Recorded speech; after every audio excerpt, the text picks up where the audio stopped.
She stood at the school gate, barefoot, wearing a tattered uniform 2 sizes too big.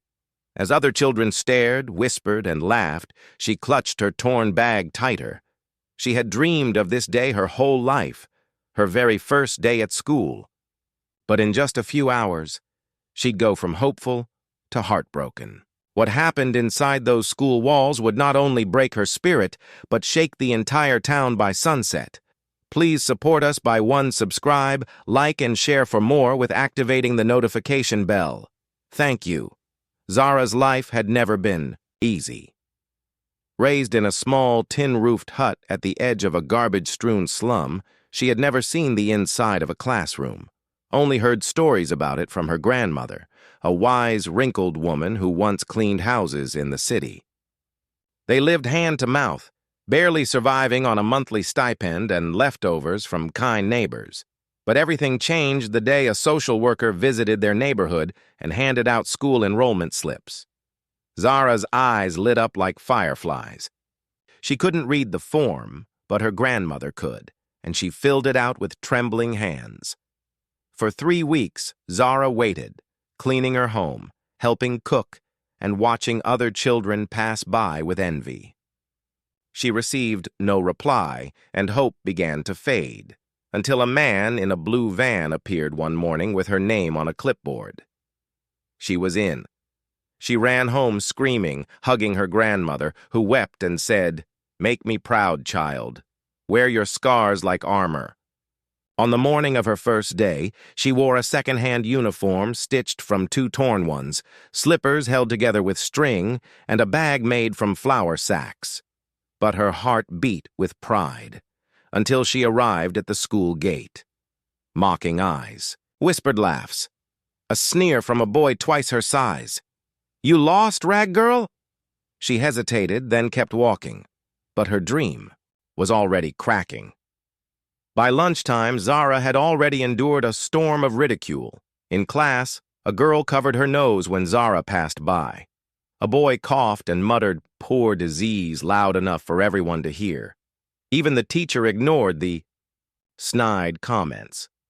It felt like she was invisible, except when she was being mocked. When the bell rang, she sat on a broken bench in the farthest corner of the playground. She took out her lunch, 2 pieces of dry roti wrapped in a newspaper. There was no water bottle, no dessert, just the bare minimum. A group of children sauntered over. One tall boy laughed and said, "Is that food or trash?" Another girl poked the newspaper, pretending to gag. "You, is that even safe to eat?" Zara quietly looked down, clutching the food her grandmother had packed with love. The bullying escalated. One child flicked a piece of roti to the ground. Another tried to snatch the rest. Zara clutched it tight, refusing to cry, but the pain was suffocating. When she stood to leave, someone pushed her slightly. She stumbled. Laughter exploded. Even worse, 2 teachers nearby watched the scene, said nothing, then turned away. Outside, the building near the water tap, she tried to clean her hands, but before she could drink, a group of girls blocked her way. "This water's not for you," one of them said. Zara walked to the far end of the school, found a crack in the wall where water leaked, and drank from it.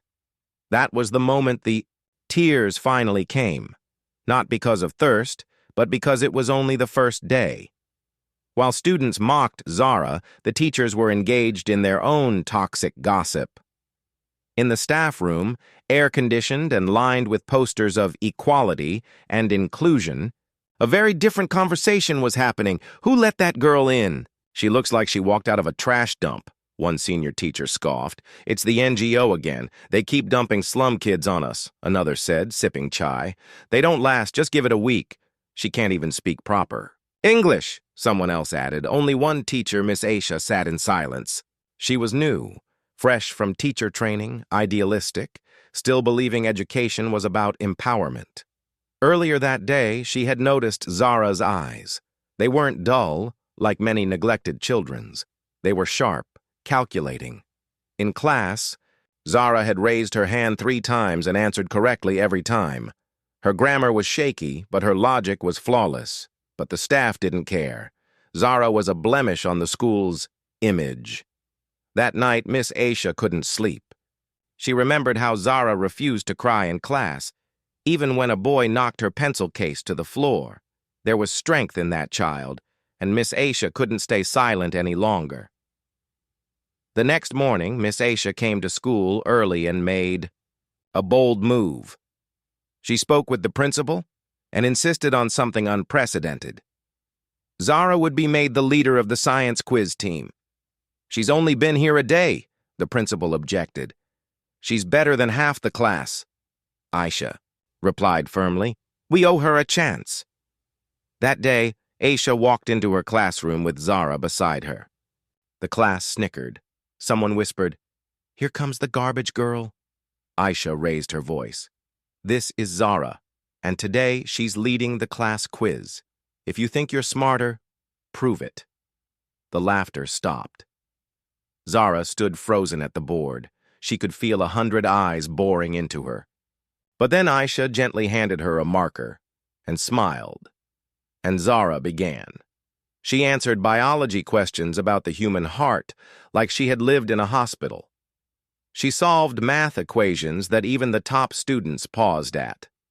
And when one boy challenged, "Her spelling," she corrected him. Gasps echoed. By the end, the class was stunned. After school, a girl who once mocked her quietly placed a toffee on Zara's desk. "Sorry." "You're smart," she whispered. That night, Zara told her grandmother, "I think today I finally saw the sky." In just 4 weeks, Zara's story took flight. She won the science fair, then the spelling bee, then placed second in the state math competition.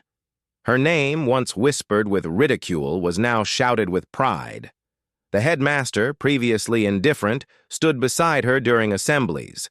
Students once cruel to her now walked with her, asked her for help, invited her to group projects.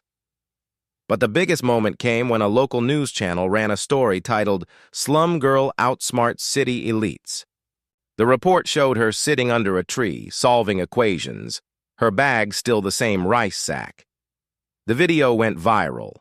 Donations poured in. A businessman funded her full scholarship. The mayor personally gave her a new backpack, a brand new uniform, and shiny black shoes. But Zara requested one thing before accepting. "Can I keep my old bag for memories?" The crowd applauded. Years later, Zara became the top scorer in her region and earned admission to a top university. At her farewell ceremony, she took the stage, holding her ragged old bag. "I came here in rags. You tried to humiliate me, but I didn't come to impress anyone. I came to learn. And no one can stop a child who refuses to quit."